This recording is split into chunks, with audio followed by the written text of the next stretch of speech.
Hi, I'm Peter Norman with IKONICS Imaging. Today I'm going to show you how to sandblast curved items. This is a very curvy vase, and we're going to put some snowflakes on them. So the first thing you need to do when you're going to try to do a full wrap is take your photoresist film. We're using R3, and we're going to need to take the carrier off to wrap this. We have the raw film or raw emulsion, and we're going to take our piece.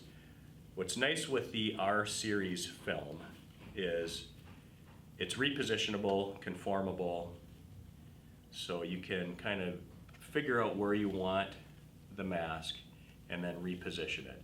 So I've got snowflakes all over this. This is curved in multiple areas, so there might be a little bit of distortion on the snowflakes, but for the most part, they're going to etch really nice. So basically you're able to pull and stretch with this film now that I don't have the carrier on, and I'm going to press down in the center of a lot of these snowflakes to get them to stick. And like I said, there might be a little bit of distortion, but they're so busy you won't be able to tell after you etch it. Another way to do this is you can put the pieces on individually if you wanted them to be perfect, but then you're putting the pieces on one at a time. And you just work your way around, pulling, stretching, and working the curves. Another thing you can do is, if you get too much of a curve, we can take a scissors and just trim away where it's not wanting to stretch. And now we should be able to pull that down a little bit. Moves the location a little bit, but doesn't matter because these are all spontaneously placed.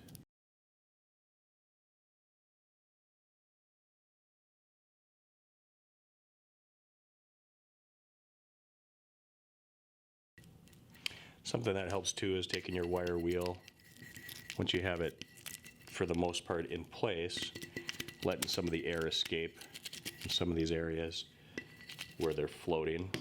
Okay, so we have snowflakes around this whole thing. I think it's gonna look pretty cool.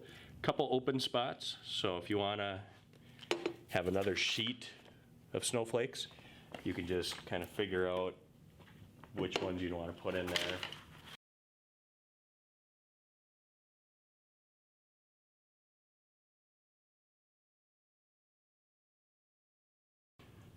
So there you go. There's going to be some spots we need to tape up with masking tape. So we'll do that and then we'll blast this. Okay, now that the piece is masked up in the open areas that I found, we're ready to blast.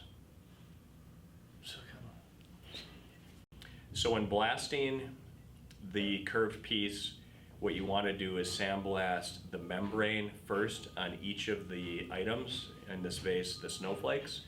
So you go over it, get rid of the membrane first, and then you can go back and start carving some depth. With a curved vase like this, sandcarving is the only engraving method that you can do multiple curves on a piece like this. With this piece, I'm sandblasting at 30 psi with silicon carbide 180 grit. When blasting a curved piece like this, just go slow, keep moving, watch out for lift ups. If you get a lift up, no big deal, just press it down, try to catch it right away while you're blasting, and then once you press it down, you can go back over it. With a piece as busy as this, with all these snowflakes, little lift ups and slight mistakes will be hard to notice. When you are sandblasting curved items, you always want to be 90 degrees with the nozzle and the grit.